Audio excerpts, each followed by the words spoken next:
this. The cadre themselves say this, that we, and Shashi Tharoor said it very clearly, that cadre of the SDPI in Kerala has gone and joined the Taliban. He even put out a big clip and all of that. I'm not saying it. This is all now pretty clear. They've returned. Some of them are still stuck there. Now, a party that has lost its cadre to this obscurantism, I would have thought that Dr. Rahmani should have said to us tonight clearly, I want the Taliban to be destroyed. But he hasn't. Why do you think this is the case? No, good evening, Rahul. I also welcome Dr. Rahmani. Very, very welcome, Dr. Rahmani. But I don't know why you should be surprised, Rahul, that a chunk of SDPI or PFI cadre has gone to ISIS. This is for the Muslim Ummah.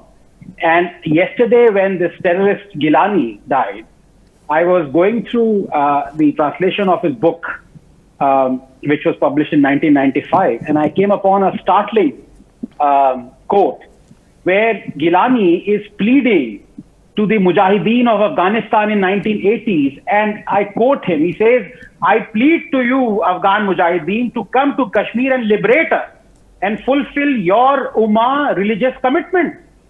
So this is nothing new. This should not surprise. What amuses me is that my good Dr. Rahmani is castigating ISIS and Taliban for being un-Islamic, whereas the organization he represents chopped off the hand of a Christian because they thought that this guy, the teacher, was insulting Prophet Muhammad. He wasn't. This is, now please, Dr. Rahmani, I didn't interrupt.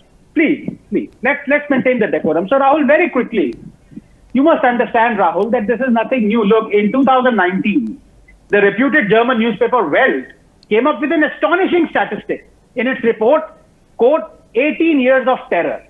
It says Islamist extremists have perpetrated 31,221 terror attacks and killed 146,811 people worldwide since 9/11. That's an average 5 terror attacks every single day for 18 years. They publish each and every terror attack in that newspaper. You should go through that. It's unbelievable. Look, this is a never-ending process, and we have to be realistic about it. Ambedkar understood this really well as he reiterated that as far as Islam is concerned, the world is divided into 2 regions, Dar al-Harb and Dar al-Islam. And Muslims cannot rest until Dar al-Harb is converted into Dar al-Islam. A country which is ruled by a kafir, said Ambedkar, is Dar al-Harb to a Musliman. The basic feelings of deference and sympathy which predispose persons to obey the authority of the government do not simply exist. I mean, this is not me saying this, Rahul.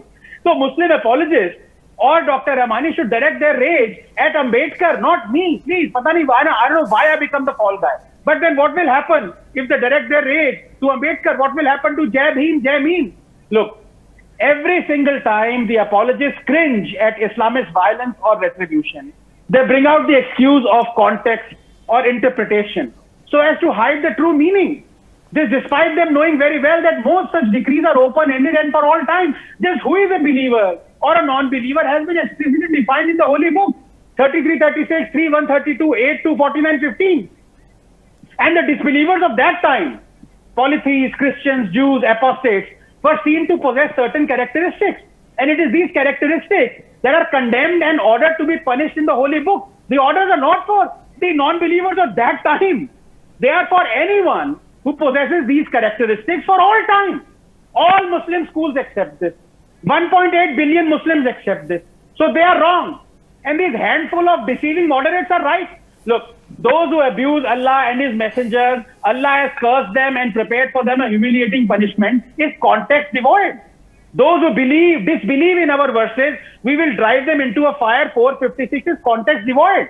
No other deity has the right to be worshipped except Allah. 4062 is context devoid. The irony is that the apologists who themselves are Islamophobic, for non-believers against whom so much violence has been ordered, to feel good about it and not be fearful. Arey bhai, kyun? Kaapenge, kafir na. I know the response, Rahul, just 10 seconds, to Muslims, to my argument is always going to be that I am quoting verses out of context. That why don't you quote Manu Smriti and its violent verses? Look at the irony there. That being a kafir, I cannot quote verses that only Muslims can quote. So I asked the Muslims, why don't you quote the verses? You have a few Muslims on your panel. Why don't they quote the verses? Quote 434, quote 3359, quote 3357. Prove me wrong. Well, Dr. Ranganathan, let me bring in and let's open this up. This whole business of Article 370 guarantees rights to Dalits in Kashmir who were never given their due.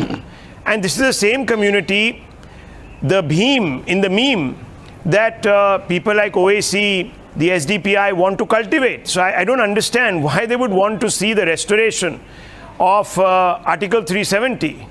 There seems to be something very contradictory here. And why would Muslims believe that Article 370 is such a frightful objective? But I just want to ask you, because this Article 370 Hindutva argument, you know, all of this is going to be used to justify the eruption of Taliban and Islamist extremism. But you know, New Zealand is one of the most tolerant countries. In fact, its Prime Minister, Jacinda Ardern, is under fire continually for sitting on the fence on Islamist extremism. But Mr. Mitra, even there has been a terror attack. Why would the poor bleeding hearts of New Zealand become such a target for our Islamists? So, thank you for having me on, Rahul. I just want to start this by saying, you know, there's no such thing as, Taliban being wrong Islam or something being right Islam. Taliban are following their interpretation of Islam as per their context, their economic context, and their geographic context, which is that they are a pre-industrial, pastoral, undeveloped country. There's a heap of social violence out there. On the other hand, you contrast this with, say, Abu Dhabi or UAE in general, Dubai, where they've removed a lot of these strictures. They allow cohabitation of unmarried couples and things like that. And they also justify this saying that it's Sharia and so on and so forth. It's Sharia compliant technically as per their interpretation. So there is such a thing as developed country Islam and backward country Islam. And, this true Islam, I've never seen it. I've searched for it, just like I've searched for true other religions. I've never managed to find it. So we need to make this difference. Now, what has happened in New Zealand is, this is a problem with all immigrant communities. You come from a third world or a second world context into a first world country, you go crazy, and you think everything is your norm. This isn't the first time we're seeing this either. If you remember, this also happened with all the Syrian immigrants coming into Germany. There was those mass molestations and rapes that happened on New Year's Eve and Christmas Eve and things like that. So this is a phenomenon that we see globally across the world. We need to separate these things. There is an issue of migration, especially migration from certain countries known for terrorism, where you've been brainwashed into a certain model of Islam. And even in the UAE, there are variations. So, for example, Abu Dhabi and Dubai will justify cohabitation outside of marriage, whereas in Sharjah, which, if you remember, was once very liberal, where everybody, all the celebrities, Dawood, Ibrahim and co used to go to watch cricket matches, they have now imposed Sharia and they've gone backwards. Brunei used to be liberal once, they've gone backwards. So it's a very sociological phenomenon out here.